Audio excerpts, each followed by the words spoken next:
सभी को नमस्कार, good morning to everyone. Start कर रहे हैं आज फिजिक्स से नए टॉपिक के साथ स्टार्ट करते हैं। पहले कुछ बातें बेसिक जो कि लगभग हर चैप्टर में काम आती है फिजिक्स में।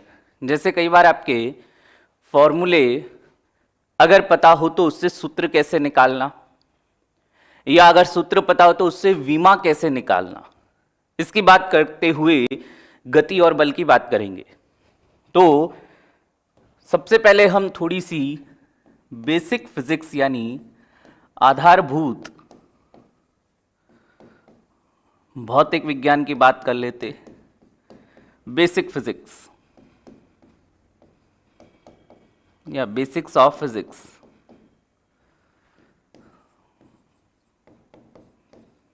बेसिक्स ऑफ फिजिक्स क्या है, बात करते हैं इसमें। देखो, सबसे पहले बात आता है भौतिक विज्ञान में पढ़ना क्या है। क्या पढ़ते हैं? तो भौतिक राशियों के बारे में, फिजिकल क्वांटिटीज के बारे में पढ़ते हैं भौतिक विज्ञान में। तो अब अगला क्वेश्चन ये आता है कि सर ये भौतिक राशियां क्या है, ये तो बताओ। तो भौतिक राशियां क्या है ये सुन लो। भौतिक राशियां ऐसी राशियां जिनको मापा जा सके, जिनका मेजरमेंट किया जा सके। जैसे मैं आपसे पूछूं कि जोधपुर और जयपुर के बीच की दूरी है, तो कहेंगे आप लगभग 350 किलोमीटर। अगर पूछूं दिल्ली और जयपुर के बीच की दूरी कितनी है, तो कहेंगे लगभग 250 किलोमीटर। नाप सकते हो। लेकिन अगर मैं आपसे यह पूछूं कि आपको कोई चीज कितनी पसंद है, सबके अलग अलग शौक हो सकते हैं।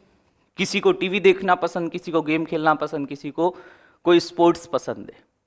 जैसे मान लिया आपको क्रिकेट पसंद है, मैं आपसे पूछूं आपको क्रिकेट कितना पसंद है, तो आप बता सकते हो क्या कि मुझे 4 किलो पसंद है, मुझे 40 किलो पसंद है, या मुझे 1000 किलोमीटर पसंद है? नहीं बता सकते। तो ऐसी राशियां जिनका मापन किया जा सके भौतिक राशियां कहलाती है, और भौतिक विज्ञान में हम इन भौतिक राशियों का ही अध्ययन करते हैं।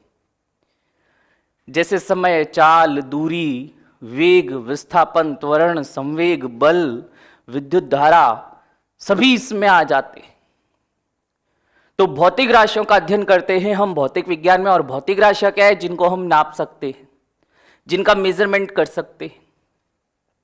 अब जब राशियां आ ही गई कि भौतिक राशियां इनका अध्ययन कर रहे हैं, तो इन भौतिक राशियों को फिर 2 भागों में बांटते हैं। जैसे आप कभी भी मार्केट में दूध लेने जाते ही होंगे कई जने, तो वहां पर दुकानदार को जाकर क्या कहते हो कि मुझे 2 लीटर दूध दे देना, मुझे 5 लीटर दूध दे दो, मुझे 1 लीटर दूध दे दो। जितना भी मांगना होता है आप मांग लेते हो, पैसे दे देते हो। केवल इतना ही कहते हो ना कि 2 लीटर दूध दे दो। ऐसे तो नहीं कहते कि 2 लीटर दूध मुझे उत्तर दिशा में देना, या 2 लीटर दूध मुझे पश्चिम दिशा में देना। ऐसा तो नहीं कहते। यानी कुछ राशियां ऐसी होती है भौतिक राशियां जिनमें दिशा की जरूरत नहीं होती, दिशा का ज्ञान नहीं होता। जैसे अभी मैंने बताया आपको आयतन। भाई दूध 1 लीटर, कई जने बोल देते 1 किलो, 2 किलो। किलो नहीं बोलना चाहिए, लीटर बोलना चाहिए, और वो आपको लीटर ही देता है। ठीक है, खैर। तो ऐसी राशियां जिनके साथ केवल परिमाण, यानी वो जो संख्यात्मक राशि थी 2 लीटर या 3 लीटर संख्या वाली, केवल उससे ही काम चल जाता है, दिशा का बोध नहीं हो, अदिश राशियां कहलाती है। अब मैं एक सेंटेंस बोल रहा हूं, उसको भी ध्यान से सुनना, कि मैं 100 मीटर उत्तर दिशा में जा रहा हूं। यहां पर दिशा बता दी मैंने, यहां पर एप्रोप्रिएट भी है। यानी मैं बता रहा हूं कि मैं 100 मीटर गया और किस दिशा में गया। तो जब संख्यात्मक मान के साथ साथ मैंने दिशा भी बता दी, ऐसी राशि कहलाती है सदिश। और कई बार क्वेश्चन सीधे सीधे आ जाते हैं कि निम्नलिखित में से सदिश राशि है, निम्नलिखित में से अदिश राशि है। 4 ऑप्शन दे दिए, उनमें से एक आपका सही होगा। तो यह भी ध्यान रखना जरूरी है। हर टॉपिक में जहां जहां पर आएगा, जो भी राशि, जैसे बल पढ़ाऊंगा तो बल के बारे में लिखवाऊंगा भी सदिश है या अदिश। पहले हम यहां पर वर्गीकरण भी कर लेंगे उनका। तो वापस एक बार जल्दी से सुनना कि भौतिक विज्ञान में भौतिक राशियों का अध्ययन करते। भौतिक राशियां क्या है? वे राशियां जिनको हम नाप सकते, जिनका मेजरमेंट कर सकते। और ये राशियां दिशा के आधार पर 2 प्रकार की, सदिश वेक्टर क्वांटिटीज, अदिश स्केलर क्वांटिटीज। लिखते हैं इनके बारे में। सबसे पहले कि भौतिक विज्ञान या फिजिक्स में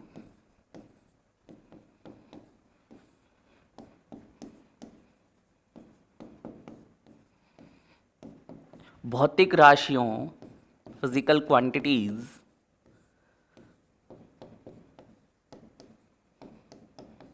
भौतिक राशियों या फिजिकल क्वांटिटीज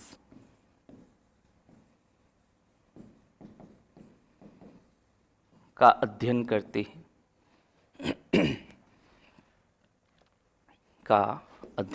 हैं तो अगली बात की भौतिक राशियां क्या, ये भी लिख लेते हैं। ऐसी राशियां क्वांटिटीज जिनको नापा जा सके, मेजरमेंट किया जा सके, जिन्हें माप सकें, भौतिक राशियां कहलाती हैं। भौतिक राशियां फिजिकल क्वांटिटीज कहलाती हैं। भौतिक राशियां या फिजिकल क्वांटिटीज कहलाती हैं।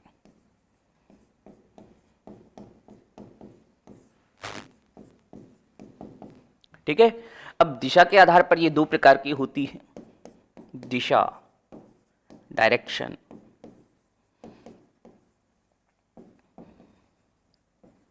के आधार पर ये दो प्रकार की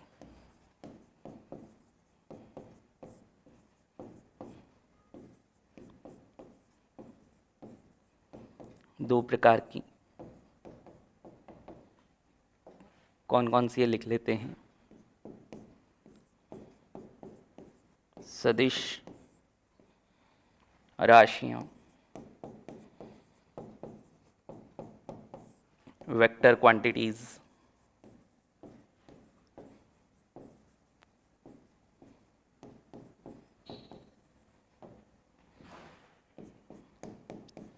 अदिश राशियां, स्केलर क्वांटिटीज।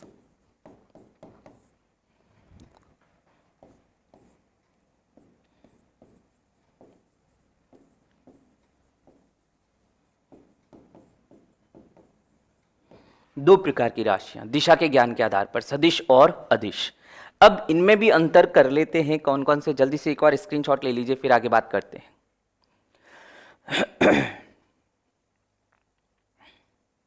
चले आगे बात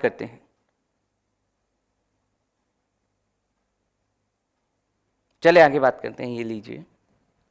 अब यहां पर बात देखें कि दो सेंटेंस बोल रहा हूं, वापस इस अदिश और सदिश को समझाने के लिए दो सेंटेंस बोल रहा हूं, दोनों में अंतर दिखेगा आपको।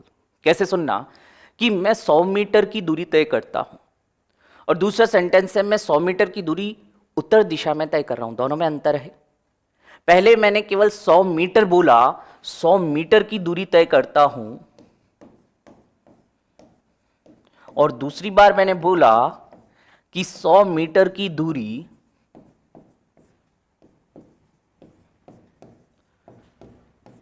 उत्तर दिशा में तय करता हूं।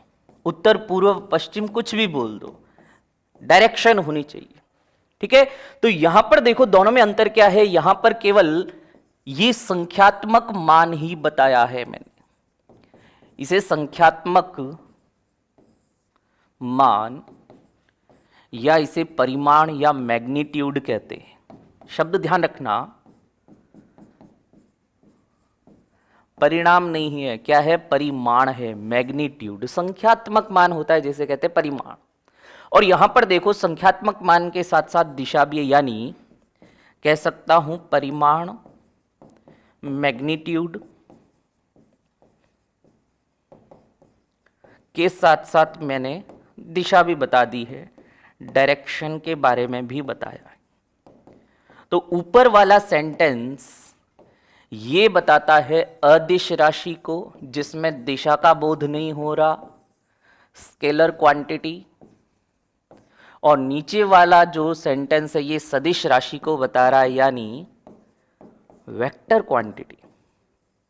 अब देखो सबके लिए दिशा का ज्ञान हो ऐसा जरूरी भी नहीं, अभी मैंने बताया भी आपको कि आप किसी से जाकर, जैसे शॉपकीपर से जाकर दूध लेते हैं तो बोलते हैं 2 लीटर दूध दे दो, 5 लीटर दूध दे दो, 10 लीटर दूध दे दो। ऐसे तो नहीं कहोगे कि 5 लीटर दूध उत्तर दिशा में देना। या मैं आपसे आपका वजन पूछता हूं तो आप कह सकते हैं, कोई कहेंगे 50 किलो, कोई कहेंगे 55, कोई 60, कोई 70, कोई 80। ऐसे तो नहीं कहोगे ना कि सर मेरा वजन 80 किलो उत्तर दिशा में, ऐसे तो नहीं कहोगे। यानी कुछ राशियां ऐसी होती है जिनमें दिशा का बोध नहीं होता, द्रव्यमान भी उसमें आ गया, वजन। लेकिन कुछ राशियां ऐसी होती है जिनमें दिशा का बोध होता है। जैसे अगर मैं इस दिशा में कुछ बल लगा रहा हूं, यानी ये बल भी कैसा है, सदिश है, संवेग सदिश है, वेग सदिश है। तो ऐसी कौन सी राशियां हैं, परिभाषा लिखकर उनके उदाहरण भी लिख लेते हैं, यहीं पर कई चीजें क्लियर हो जाएंगी। तो एक तरफ मैं लिखता हूं सदिश राशि। अच्छा, एक बार इसको स्क्रीनशॉट ले लो, फिर आगे बढ़ते हैं। Magnitude plus direction vector quantity, ठीक है। टेंसर के बारे में भी बता देते, प्रदेश के बारे में भी। अब आगे बात करते हैं सदिश और अदिश की। एक तरफ लिखते हैं सदिश राशि, वेक्टर क्वांटिटीज,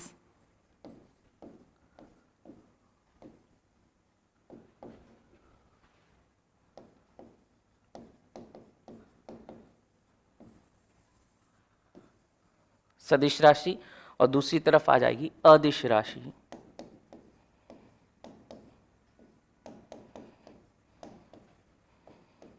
स्केलर क्वांटिटीज।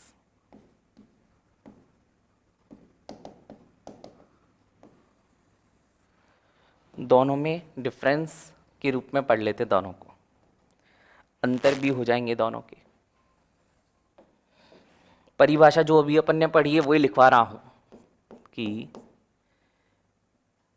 ये परिमाण, मैग्नीट्यूड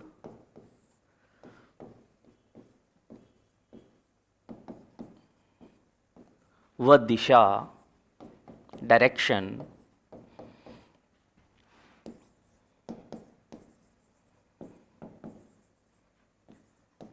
दोनों की या दोनों का बोध कराती है।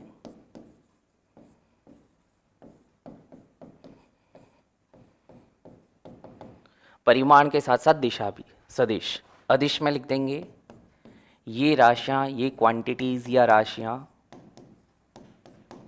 केवल परिमाण, मैग्नीट्यूड, ओनली मैग्नीट्यूड, परिमाण का बोध कराती हैं। इंपॉर्टेंट हो जाते हैं इनके उदाहरण।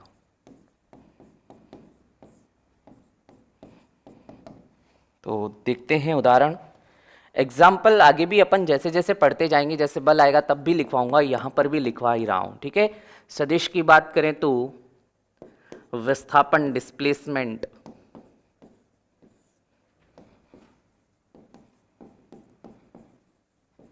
विस्थापन या डिस्प्लेसमेंट, वेग, वेलोसिटी,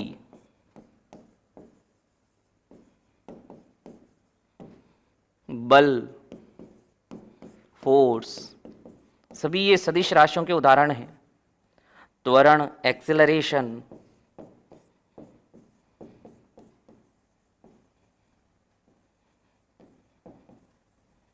त्वरण, एक्सेलरेशन, संवेग, मोमेंटम,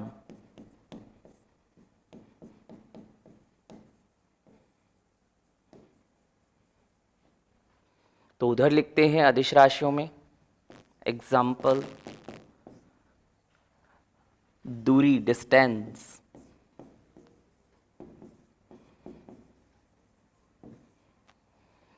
चाल, स्पीड,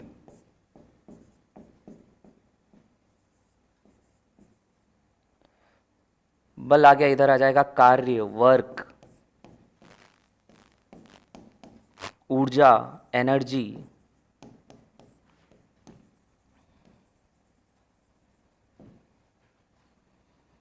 और इसमें आ जाएगा आपके सबसे इंपॉर्टेंट है विद्युत धारा, इलेक्ट्रिक करंट।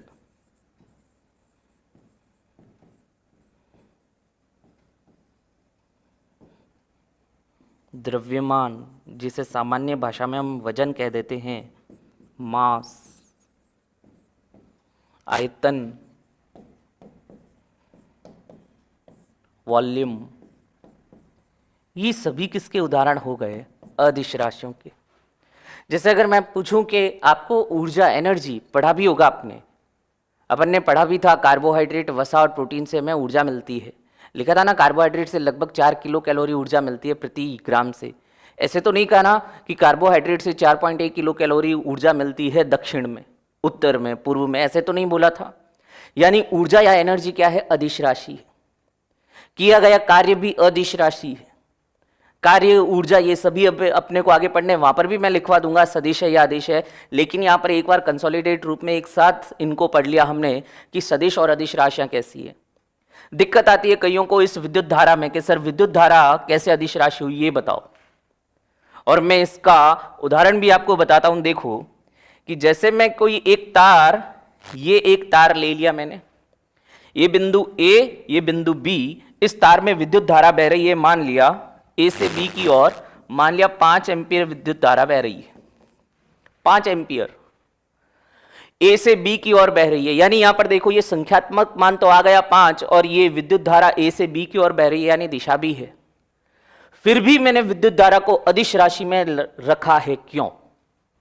कारण जान लेना कि विद्युत धारा सदिशों के योग नियम का पालन नहीं करती, इसलिए विद्युत धारा क्या है? अदिश राशि है, सदिश नहीं है। हमें यहां पर परिमाण भी दिख रहा था 5 एम्पियर, हमें दिशा भी दिख रही थी कि ए से बी की ओर जा रही है, फिर भी मैंने इसको अदिश में रखा। कारण क्या था? कि विद्युत धारा जो सदिशों के योग नियम का पालन नहीं करती, इसलिए विद्युत धारा कैसी है? अदिश राशि है। लिख लेते हैं ये लाइन, एक बार ये स्क्रीनशॉट ले लीजिए, फिर आगे बढ़ते हैं। नहीं, प्रदिश नहीं है, ठीक है, प्रदिश नहीं है, विद्युत धारा अदिश राशि है। स्क्रीनशॉट ले लिया होगा, फिर आगे बात कर लेते हैं। वो 2 लाइनें नोट में लिख लेते हैं। ये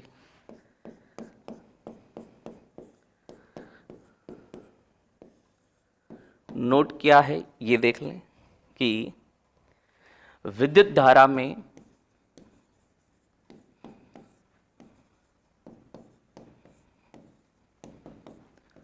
परिमाण बोले तो मैग्नीट्यूड,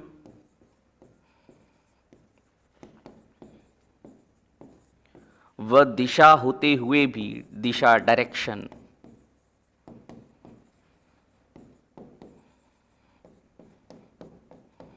होते हुए भी ये अदिश राशि है। स्केलर क्वांटिटी, अदिश राशि या स्केलर क्वांटिटी है।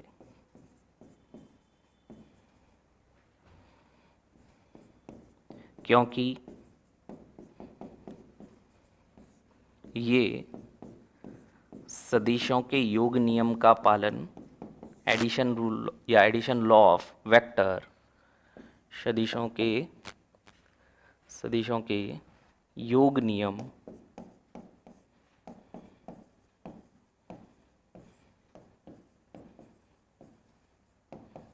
एडिशन लॉ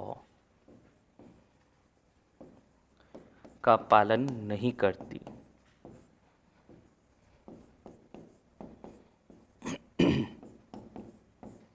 तो एक नोट तो ये हो गया आपके कि विद्युत धारा कैसी राशि है, सदिश है, अदिश है, ये हमने बात कर ली, ठीक है। लगता है कईयों को कि सर सदिश है ये, इसमें तो डायरेक्शन भी है, फिर भी आपने अदिश में रखा, कारण बताया मैंने, ठीक है। विद्युत धारा का मात्रक एम्पियर, और भी, ठीक है, और भी ऐसे कई मात्रक आएंगे। ये अभी हम केवल बेसिक फिजिक्स की बात कर रहे हैं, अभी बताऊंगा भी कि मात्रक निकालने कैसे हैं, विमान निकालनी कैसे, ये भी बताता हूं अभी, ठीक है। आगे बात करें। फिर एक और यहां पर हम नोट में ही लिखते हैं, प्रदिश राशियां, टेंसर क्वांटिटीज। सदिश अदिश के अलावा प्रदिश राशियां, टेंसर्स क्या होते हैं ये देखो। अगर जैसे मैं आपके सामने ये एक क्यूब बनाता हूं,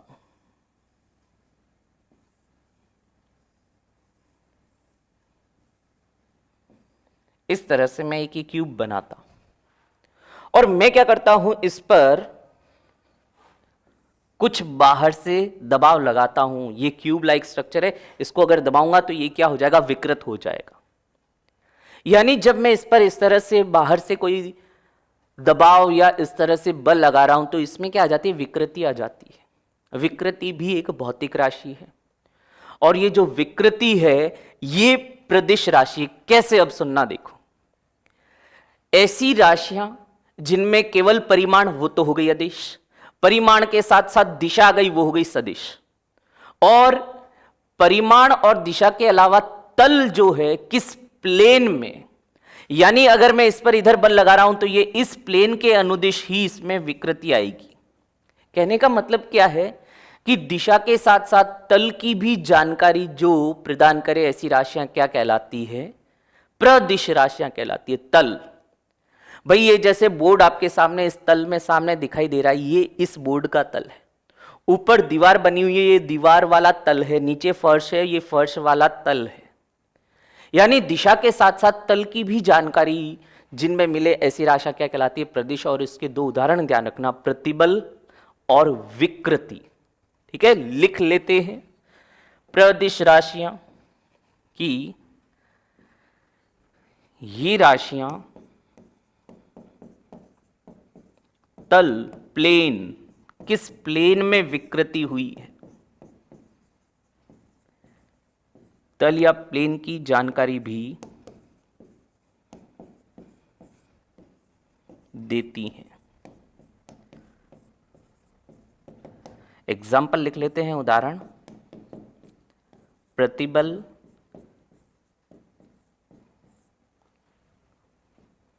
एवं विकृति, स्ट्रेस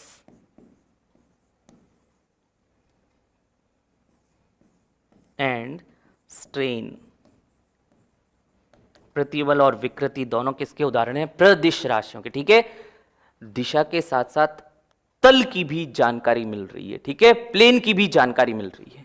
तो ये जल्दी से स्क्रीनशॉट लें, फिर आगे बढ़ते हैं।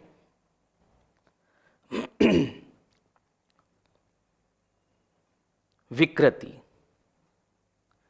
योग नियम क्या है, सदिशों का योग नियम, इसके गुणा का नियम वगैरह, योग नियम के बारे में बता देता हूं। चले आगे बात करते हैं एडिशन लॉ। या जैसे अगर मैं बात करूं दो भाई बल है, जैसे एक बल इधर लग रहा है 5 न्यूटन का और एक बल इस दिशा में लग रहा है 12 न्यूटन का। तो इनका जो परिणामी होगा, यानी 12 न्यूटन इधर लगा रहे हो, 5 न्यूटन इधर लगा रहे हो, तो जो नेट फोर्स होगा ना वो इधर इनके बीच में इस तरह से लगता है। जबकि विद्युत धारा में ऐसा नहीं होता। जैसे विद्युत धारा में अगर किसी परिपथ में यहां पर जैसे मान लिया 10 एम्पियर आई धारा, ये आगे जाकर दो भागों में बंट रहा है, तो हो सकता है एक तरफ 7 एम्पियर चली गई और एक तरफ कितनी आ गई, 3 एम्पियर। आगे जाकर ये वायर फिर कहीं पर मिल रहे हैं तो वापस यहां पर आकर ये 10 एम्पियर हो जाएगी। यानी विद्युत धारा ये जो योग नियम है इसका पालन नहीं कर रही, इसलिए हम विद्युत धारा को किस में रख रहे हैं, अदिश राशियों में रख रहे हैं।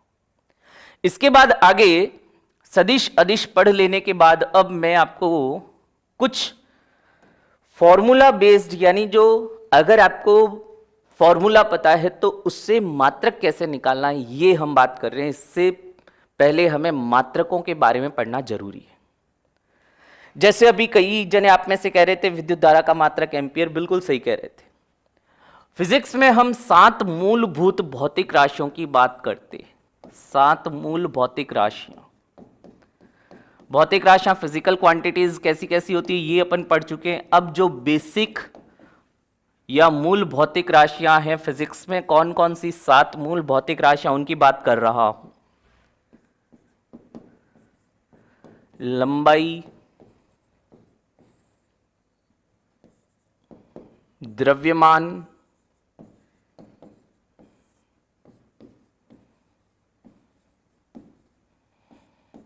मास, समय, टाइम,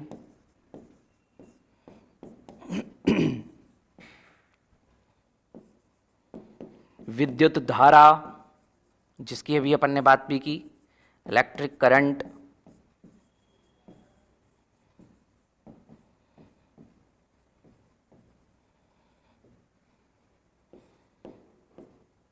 तापमान, टेम्परेचर,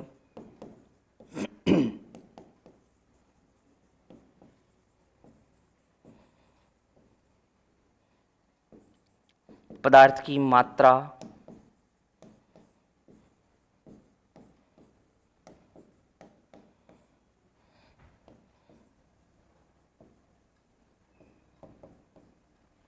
और ज्योति तीव्रता, ल्यूमिनस इंटेंसिटी,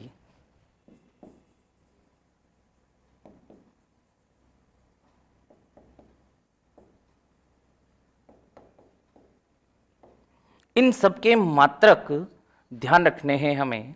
7 जो मूलभूत भौतिक राशियां हैं इनके मात्रक भी इनके सामने लिख रहा हूं मैं।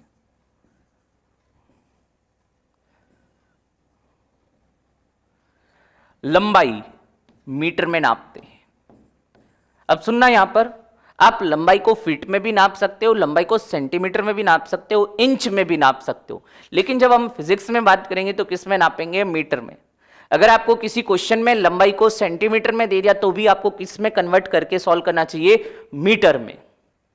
यानी ये एक तरह से स्टैंडर्डाइज किया हुआ है, पूरे विश्व में फिजिक्स में स्टैंडर्डाइज किया हुआ है कि लंबाई को किस में नापना है? मीटर में। नापने वाले सेंटीमीटर में भी नापते हैं, नापने वाले फीट में भी नापते हैं, लेकिन जो स्टैंडर्ड या मानक है वह क्या है? मीटर है।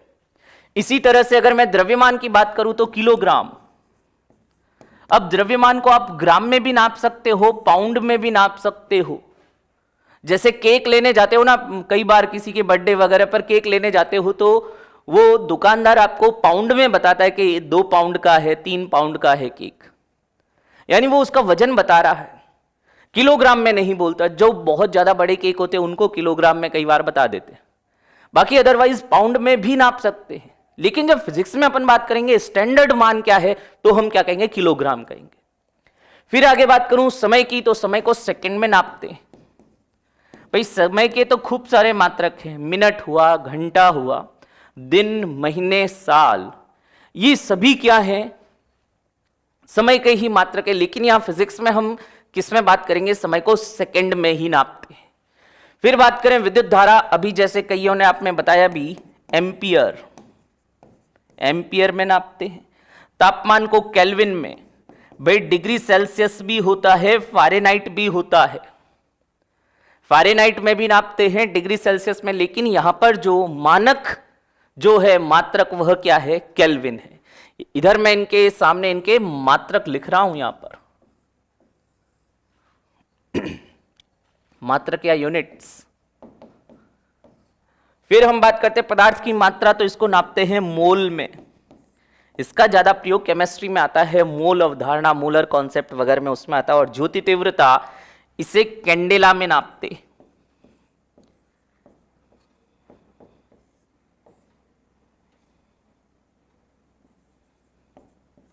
कैंडेला। ये 7 भौतिक राशियां और सामने उनके मात्रक, जल्दी से स्क्रीनशॉट ले लीजिए। फिर आगे बात करते हैं द्रव्यमान और भार में भी बिल्कुल रात दिन का अंतर है, बताएंगे वो भी।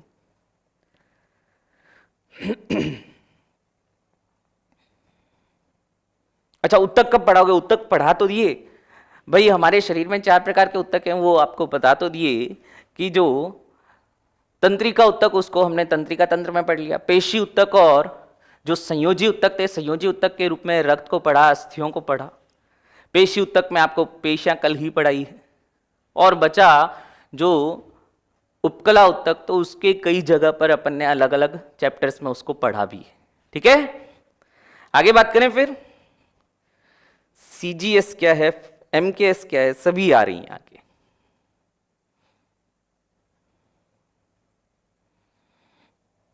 तो ये 7 मूल भौतिक राशियों की बात की हमने। अब आगे बात करते हैं मात्रक पद्धतियों की।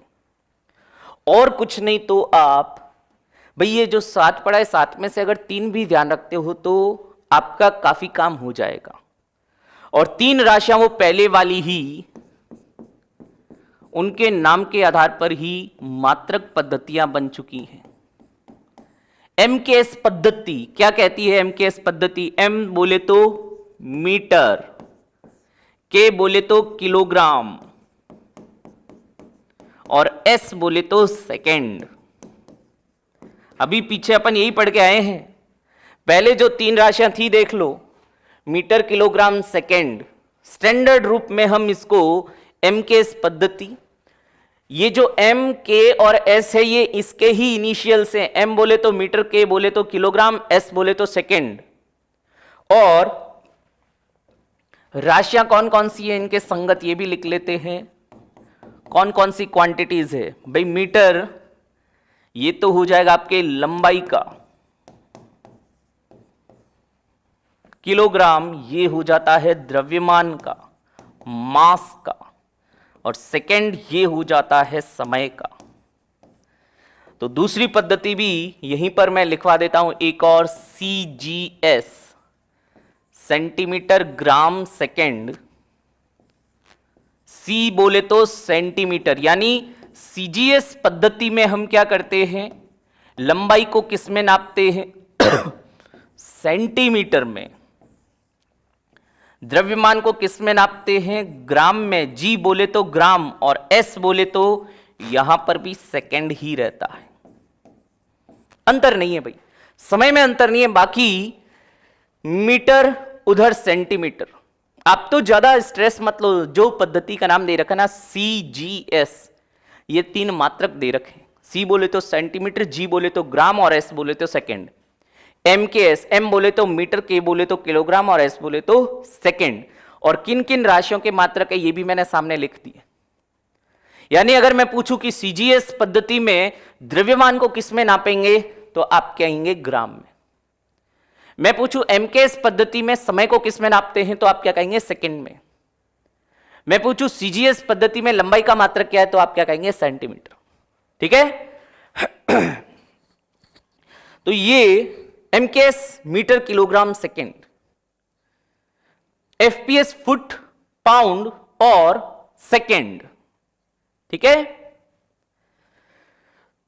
तो ये आपके सामने 2 पद्धतियां मैंने बताई जिनका प्रयोग करते हैं। फुट, पाउंड, सेकंड हम फिजिक्स में जनरली उसका प्रयोग नहीं करते। ये इनका ध्यान रखें क्योंकि आपको जब एमकेएस और CGS पद्धति में क्वेश्चन पूछते हैं, बल का मात्रक जो न्यूटन है या CGS में डाइन है, ऊर्जा का मात्रक इधर SI पद्धति में हम कहते हैं कैलोरी है या जूल है, जबकि उधर CGS में कह देते अर्ग है। कैसे एक दूसरे में चेंज करते हैं ये भी सीखते हैं अपन। ठीक है, तो जल्दी से स्क्रीनशॉट ले लीजिए ये एक और, फिर आगे बात करते हैं।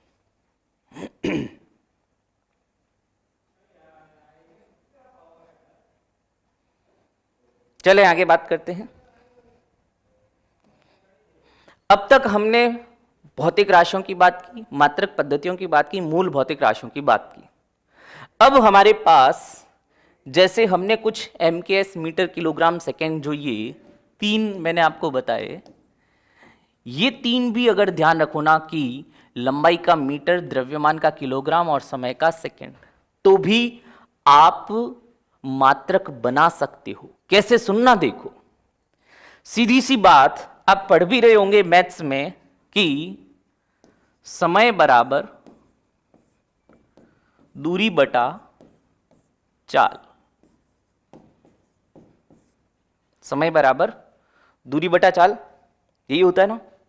अब देखो यहां पर मात्रक से बिल्कुल मैं 0 से स्टार्ट करके बता रहा हूं कि मात्रक निकालना कैसे। यहां पर अगर मैं बात करूं कि दूरी को किस में नापते हैं तो आ जाता है मीटर। जो फॉर्मूला है उसके मात्रक लिखे मैंने। दूरी का मात्रक क्या आ जाता है? मीटर बटा चाल। चाल का मात्रक होता है, वैसे नॉर्मली अपन किस में व्यक्त करते हैं? किलोमीटर प्रति घंटे में। लेकिन अभी मैं आपको बताकर आया हूं हमें किलोमीटर नहीं, हमें क्या यूज करना है? मीटर। और समय को घंटे में नहीं, समय को किस में नापना है? सेकंड में। यानी चाल का मात्रक क्या हो जाएगा, मीटर प्रति सेकेंड। तो यहां पर अगर इसको सॉल्व करोगे मीटर से मीटर कट जाएगा, और ये बटे में भी बटे में है ये सेकंड, तो सेकंड चला जाएगा ऊपर। समय का मात्रक क्या आ गया, सेकंड। कट कटाकर क्या बचा, समय का मात्रक सेकंड। अभी मैंने यही बताया समय का मात्रक क्या होता है, सेकंड। ये तो बिल्कुल बेसिक बात थी। या अगर आप कहें कि सर हमें तो चाल का ही मात्रक नहीं पता, तो चलो भाई चाल का मात्रक भी निकाल लेते हैं।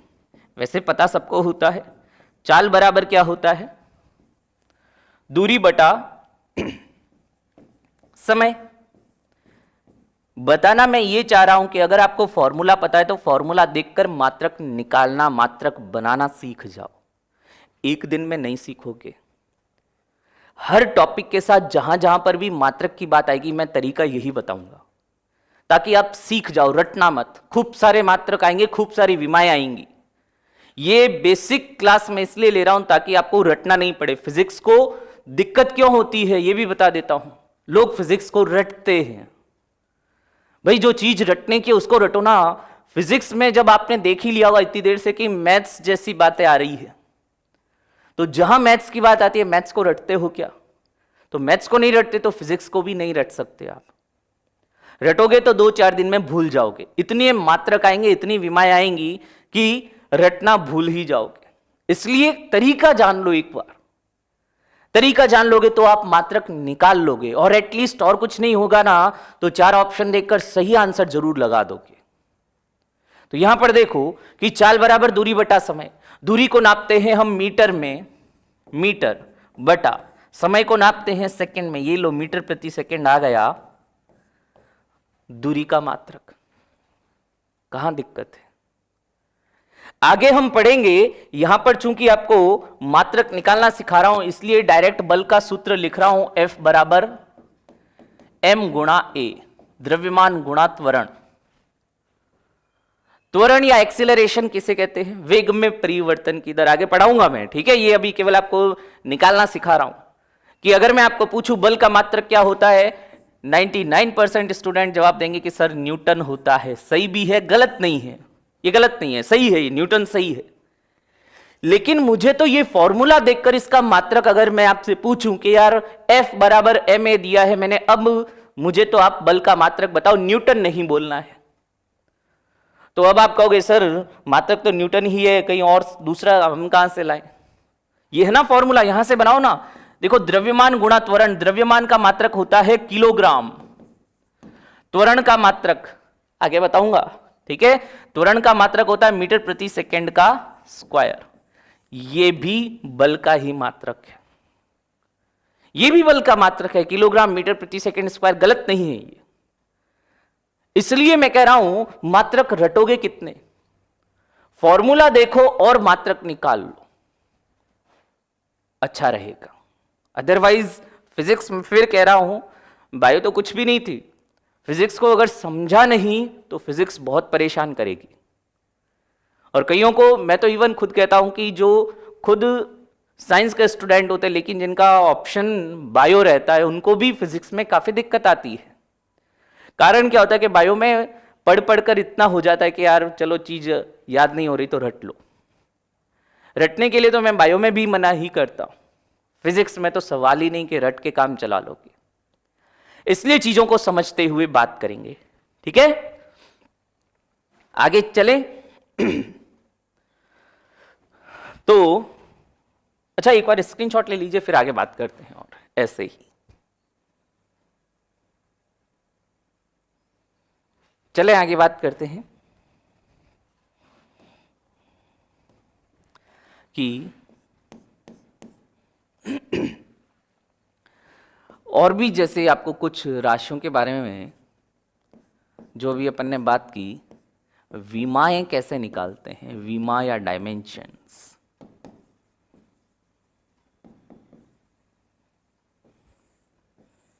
ठीक है, विमा को भी निकालना सीख लो। बिल्कुल बेसिक से बता रहा हूं। वही चाल का फॉर्मूला क्या होता है, दूरी बटा समय। मैंने आपको कहा है 3 चीजें ध्यान रखना, एम के एस। एम बोले तो द्रव्यमान, और द्रव्यमान को किस में व्यक्त करते हैं, किलोग्राम में। के बोले तो एम बोले तो मीटर, MLT में द्रव्यमान आ जाएगा। एम बोले तो मीटर, इसमें मीटर में किसको व्यक्त करते हैं, लंबाई को। के बोले तो किलोग्राम, किसको व्यक्त कर रहे हैं, द्रव्यमान को।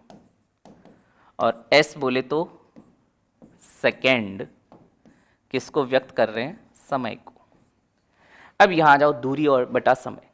ध्यान रखना, जब विमा लिखते हैं तो विमा लिखते समय 3 चीजें आपके सामने होती है, एम, एल और टी।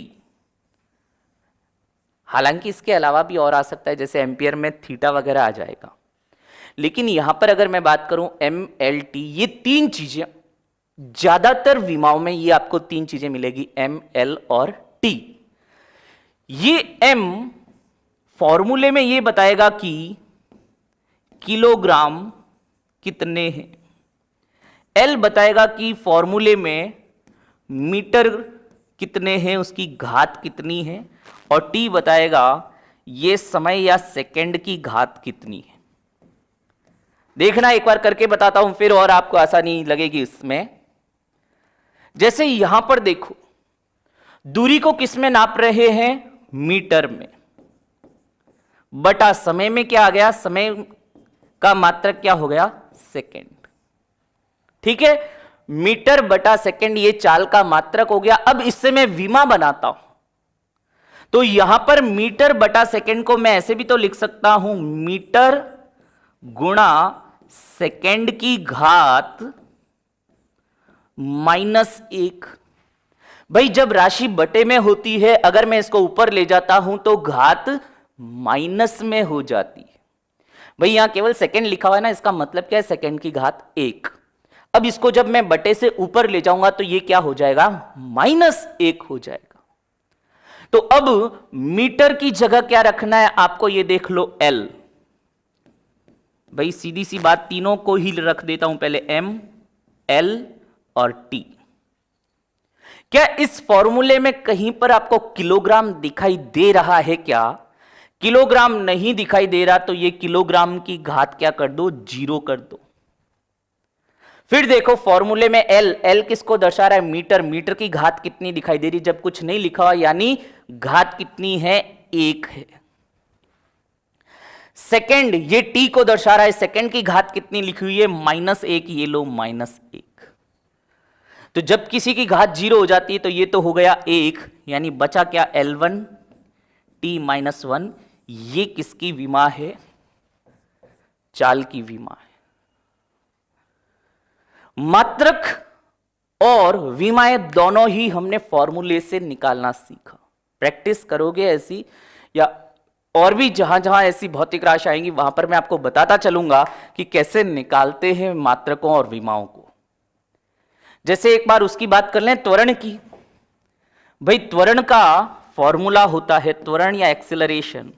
कईयों के लिए ये वर्ड नया होगा कि सर ये त्वरण क्या होता है। भाई गाड़ी का पिकअप होता है ना, पिकअप, कि गाड़ी कितनी कम समय में तेज भागती है, वो गाड़ी का पिकअप, उसे ही कहते हैं एक्सेलरेशन। इसका फॉर्मूला बता देता हूं, आगे हमें पढ़ना है वैसे ये। वेग में परिवर्तन बटा समय। वेग, वेलोसिटी, चेंज इन वेलोसिटी, और ये कितने टाइम में हुआ, ये इसका त्वरण का फॉर्मूला होता है। तो देखो यहां पर एक बार, वेग में परिवर्तन ऊपर तो क्या है, वेग में परिवर्तन का मात्रक क्या हो जाएगा, मीटर प्रति सेकेंड, और बटे में क्या है, समय, समय का मात्रक क्या हो जाता है, सेकेंड।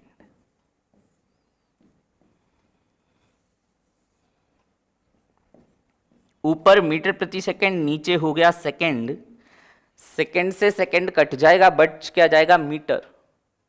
ऐसे थोड़ी कटेगा, ये बटे में है ना भाई। अगर ये सीधा यहां पर होता सेकंड तो इसको इससे काटता। तो फाइनली ये क्या हो जाएगा आपके सामने, मीटर प्रति सेकंड का स्क्वायर ये आपके सामने क्या आया? त्वरण का मात्रक आया। अब यहां पर देखो मीटर की घात कितनी है? 1। अब सीधा बता रहा हूं, देखो सेकंड को ऊपर ले जाओगे तो सेकंड की घात क्या हो जाएगी? -2। सेकंड का स्क्वायर है तो यहां पर हो जाएगा t-2। ये त्वरण की विमा। इस फॉर्मूले में कहीं पर भी किलोग्राम था क्या? नहीं था किलोग्राम, इसलिए मैंने m को डायरेक्ट हटा ही दिया वहां से। ये विमा भी निकाल सकते हैं इस तरह से। तो विमा निकालना, मात्रक निकालना सभी फॉर्मूले पर होता है। फिर कह रहा हूं रटना मत, खूब सारी विमाएं आएंगी, खूब सारे मात्रक आएंगे, रटोगे तो 2 दिन में भूल जाओगे। और फिर कह रहा हूं इस चीज को कि विमा कैसे निकालते हैं, मात्रक कैसे निकालते हैं, बार बार इस वीडियो को देखना, तब समझ में आएगा कि किस तरह से। और भी प्रैक्टिस हर जगह मैं आपको बताता रहूंगा, इसी तरह से अपन चलते रहेंगे। जब भी जैसे बल पढ़ाऊंगा, विद्युत धारा पढ़ाऊंगा, तब उनके मात्रक कौन कौन से अलग अलग हो सकते हैं। एम्पियर के अलावा भी कोई मात्रक है तो वो भी वहीं पर बता दूंगा। ठीक है, तो मात्रक और विमाएं प्लीज बहुत ध्यान रखना, बहुत इंपॉर्टेंट बनते हैं ये। फिर इसके बाद आगे बात करते हैं हम। एक बार इसका स्क्रीनशॉट ले लीजिए, फिर आगे बात करते हैं। हाँ, कोष्टक में लिख सकते हैं, चलो अपन ने यहां बिना कोष्टक भी लिख दिया, कोई दिक्कत नहीं है। ठीक है, नहीं फॉर्मूले भी रटने नहीं है। फॉर्मूले ऐसे नहीं है कि फॉर्मूले आपको रटने हैं, परिभाषा ध्यान रखो, फॉर्मूले नहीं रटने पड़ेंगे।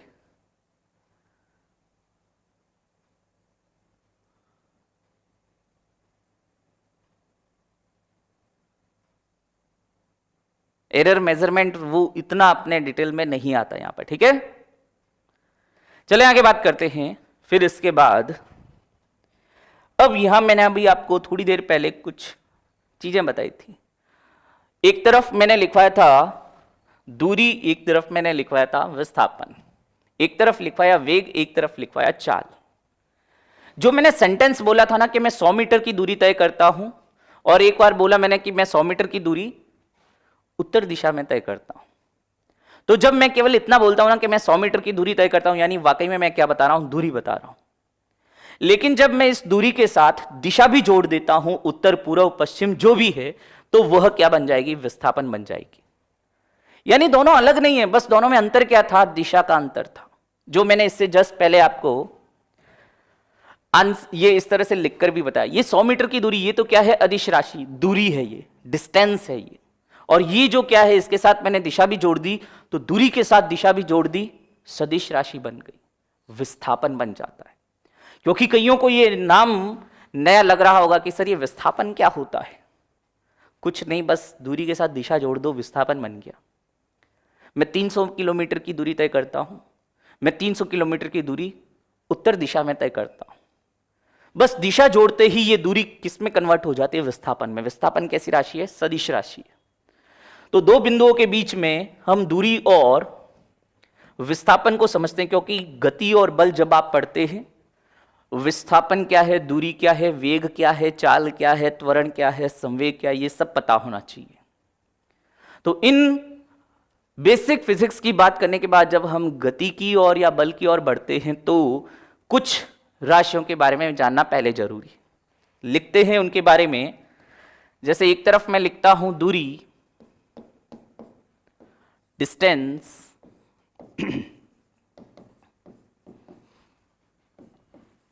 और एक तरफ मैं लिखता हूं विस्थापन, डिस्प्लेसमेंट।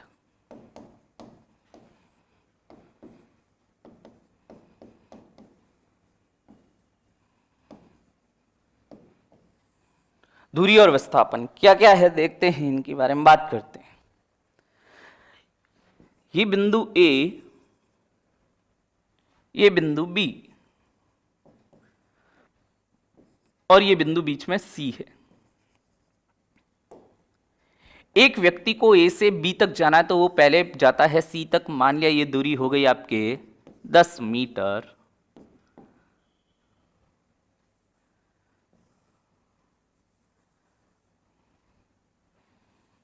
ये इसको ले लेते हैं 12 मीटर, और फिर इधर जाता है ये 5 मीटर। तो ए से बी के बीच उसने दूरी कौन सी तय की? देखो, ए से गया पहले इस सी तक, फिर पहुंचा बी तक, यानी पहले चला 12 मीटर, फिर चला 5 मीटर, 17 मीटर टोटल। जितना उसने दूरी तय की है, दूरी क्या होती है? दूरी की परिभाषा तय किए गए पथ की कुल लंबाई। कुल लंबाई कितनी हो गई देख लो फिर। ये कहलाती है दूरी। और कितनी है यहां पर अगर आप देखेंगे दूरी या डिस्टेंस, तो आप कह सकते हैं 12 और 5 17 मीटर टोटल डिस्टेंस है। अब मैं आपसे पूछता हूं, दो बिंदु यही यहां पर भी बना देता हूं, ए और बी, ये यहां पर दूरियां वो की वो हैं। ये सी बिंदु यहां बना दिया, ये 12 मीटर की भुजा और ये 5 मीटर की भुजा। इस बार मैंने एक व्यक्ति को कहा ए से बी तक पहुंचो, तो वो डायरेक्ट सीधा शॉर्टकट रास्ता है, इससे पहुंचा। ये शॉर्टकट रास्ता, या इसको मैं परिभाषित कैसे कर सकता हूं, सुनना, देखो बार बार ये चीजें आएगी। ए क्या है? प्रारंभिक बिंदु, यानी जहां से चलना स्टार्ट किया, और बी क्या है? जहां जाकर वो रुक जाता है, यानी अंतिम बिंदु। तो प्रारंभिक व अंतिम बिंदु के बीच की ये जो सीधी दूरी होती है, इसे विस्थापन कहते हैं। तो जल्दी से विस्थापन कितना है निकाल कर बताइए। मैं परिभाषा लिखता हूं, तब तक आपके आंसर भी आने चाहिए। विस्थापन सही सही बताना। मैं पहले ही कह रहा हूं गलती करोगे, मैं पहले ही कह रहा हूं गलती करोगे, नहीं करोगे तो अच्छी बात है। मुझे ये ए से बी तक का विस्थापन बताना है। आप आंसर लिख सकते हैं जब तक मैं परिभाषा लिखकर पलटकर आपके आंसर देखता हूं। प्रारंभिक एवं अंतिम बिंदु के बीच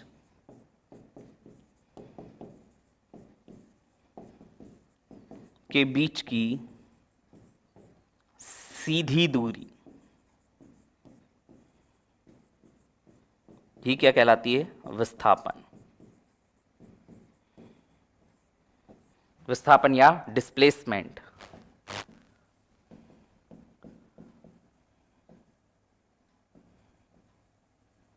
ये डिस्प्लेसमेंट, बस कुछ नहीं, दिशा का ही अंतर था। अच्छा 13 था, 13 मीटर। देखो जिन्होंने 13 लिखा है वो तो पहले ही रेस से हट गए। फिर कह रहा हूं, फिजिक्स में बिना मात्रक आप बात करोगे तो मैं आपका आंसर गलत ही मानूंगा। 13 क्या होता है? 13 घंटा, 13 सेकंड, क्या कहना चाहते हो? 13 मीटर बोलो ना। पहली बात, आज से आदत डाल लो, फिजिक्स में बिना मात्रक के जो भी राशि मात्रक वाली उसको मात्रक के साथ बोलना है, ठीक है? 13 मीटर, 13 मीटर, 13 मीटर। मैंने कहा था ना गलती करोगे। 13 मीटर लिखकर भी गलती की। अच्छा 25 भी आया क्या किसी का? 25 तो नहीं आना चाहिए था। 13 मीटर, 13 मीटर, 13 मीटर सबका।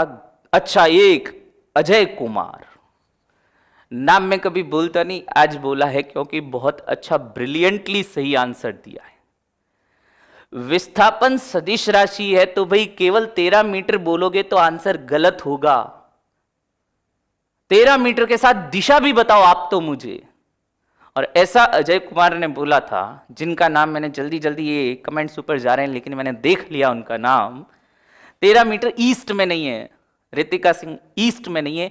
ये देखो यहां पर, अगर आपको आंसर देखना है यहां पर तो 13 मीटर के साथ साथ दिशा भी बतानी पड़ेगी तब जाकर, क्योंकि विस्थापन सदिश राशि है और सदिश राशियों में दिशा बतानी जरूरी है, ठीक है? तो यहां पर देखो, पहले बात तो हम 13 मीटर कैसे आया आंसर वो देख लेते हैं। क्या ये एक समकोण त्रिभुज दिख रहा है? पाइथागोरस प्रमेय लगा सकते हैं। लंब हो गया, आधार हो गया, और ये कर्ण का स्क्वायर बराबर लंब का स्क्वायर प्लस आधार का स्क्वायर। सॉल्व करेंगे, 12 का स्क्वायर 144, 5 का स्क्वायर 25, 144 और 25 हो गए 169, अंडर रूट कर देंगे तो आ जाएगा 13, ठीक है? 13 मीटर तो आ गया। यहां तक आई थिंक के कोई ज्यादा दिक्कत नहीं हुई होगी, लेकिन साथ साथ आपको दिशा भी बतानी थी। और दिशा कैसे पता करना है ये देख लो। हमेशा प्रारंभिक बिंदु को सेंटर मान के खड़े हो जाया करो। जैसे अगर मैं आपको बताऊं, ये बीच में केंद्र, ऊपर उत्तर नॉर्थ नीचे दक्षिण साउथ, इधर ईस्ट पूर्व, इधर वेस्ट।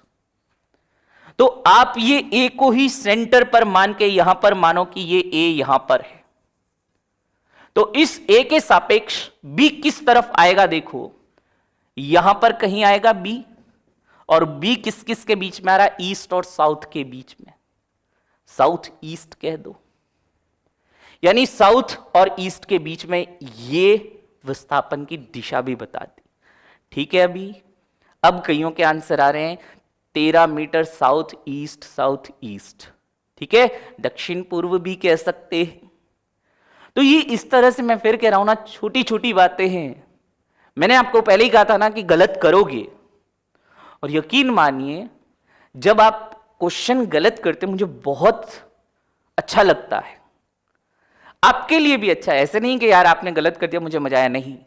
जब आप एक बार गलती करते हो लेकिन उस गलती से सीख जाते हो तो मुझे यह विश्वास होता है कि आप दोबारा ये गलती नहीं करोगे। इसलिए गलतियां जितनी करनी है यहीं पर कर लेना, सीखना जितना है यहीं पर सीख लेना, एग्जाम के लिए गलती मत छोड़ना। ठीक है, इसलिए मुझे अच्छा लगता है जब आप गलतियां करते हैं। तो यहां पर विस्थापन बोलोगे तो साथ साथ अब चीजें धीरे धीरे, आज से फिजिक्स स्टार्ट हुई है, धीरे धीरे फिजिक्स के रंग में भी रंग जाओगे। तो जब सदिश राशि है बिना दिशा के मत बोलना उसको, ठीक है। और अदिश राशि, यहां पर मैंने आपको कुछ कहा ही नहीं, सीधा 17 मीटर लिखवा दिया। अदिश राशि दिशा लिखने की जरूरत ही नहीं थी, यहां पर जरूरी था, इसलिए मैंने ये लिखवाया। ठीक है, तो इसका आंसर कितना हो जाएगा? 13 मीटर साउथ ईस्ट में। क्लियर है ना? तो दूरी, विस्थापन, अदिश, सदिश अभी तो शुरुआत हुई है, अभी पूरा नहीं हुआ है दूरी और विस्थापन। हां, इतना है कि इस तरफ ये लिख सकते हैं, पहले भी अपन बात कर चुके हैं इसलिए इधर लिख देता हूं अदिश राशि। मैंने कहा ना हर राशि जैसे जैसे पढ़ाता जाऊंगा तब वापस दोबारा भी लिखवाऊंगा आपको। वेक्टर क्वांटिटी हो जाएगी विस्थापन, सदिश वेक्टर।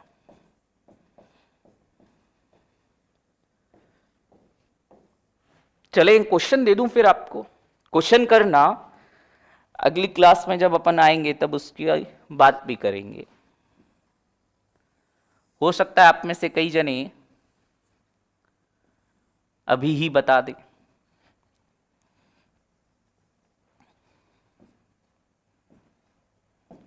ये वृत्ताकार पथ है, इसकी त्रिज्या यानी रेडियस r बराबर 14 मीटर। ठीक है, रेडियस क्या है? 14 मीटर। ये 4 पॉइंट्स बना देता हूं, A, B, C और D।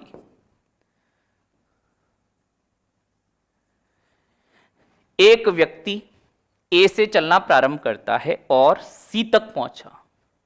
व्यक्ति A से C तक पहुंचा है, तो इसके द्वारा तय की गई दूरी भी बता देना और इसके द्वारा तय किया गया विस्थापन भी बता देना। बता सकते हैं? बता सकते हैं भाई?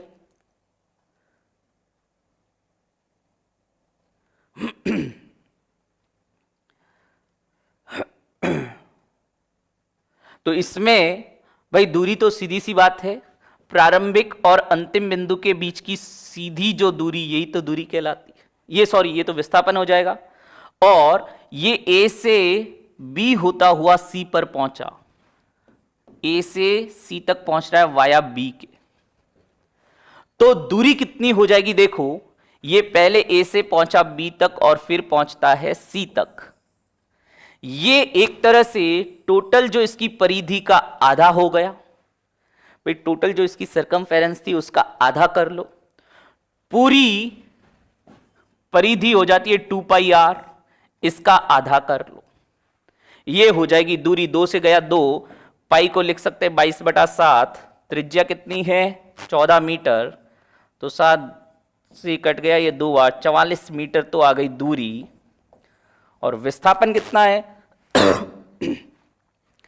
विस्थापन की परिभाषा प्रारंभिक बिंदु और अंतिम बिंदु के बीच की सीधी दूरी, ये हो गया 14 मीटर और ये हो गया 14 मीटर, तो 14 और 14 कितना हो गया? 28 मीटर। लेकिन दिशा की बात करें तो कितना हो, कौन सी दिशा हो जाएगी, दक्षिण में, क्योंकि इस ए के सापेक्ष अगर इस ए को केंद्र पे मान लूं तो ए से ये सी कौन सी दिशा में दिखेगा, दक्षिण में। ठीक है। विस्थापन 28 मीटर साउथ में और दूरी हो जाएगी 44 मीटर, 44 मीटर। क्लियर है? Very good. अधिकांश के आंसर सही आया है। डिस्टेंस 28, भाई डिस्टेंस के साथ साउथ मत जोड़ो, डिस्टेंस तो अदिश राशि है, डिस्टेंस में आपको दूरी केवल जो संख्यात्मक मान है, यानी ये जो 44 मीटर आ गया ये जोड़ दो। ठीक है। हाँ, विस्थापन की बात करोगे, डिस्प्लेसमेंट की, तो ये 28 मीटर नीचे लिख दिया दक्षिण। ठीक है। तो बाकी बातें करते हैं नेक्स्ट क्लास में। Thank you very much.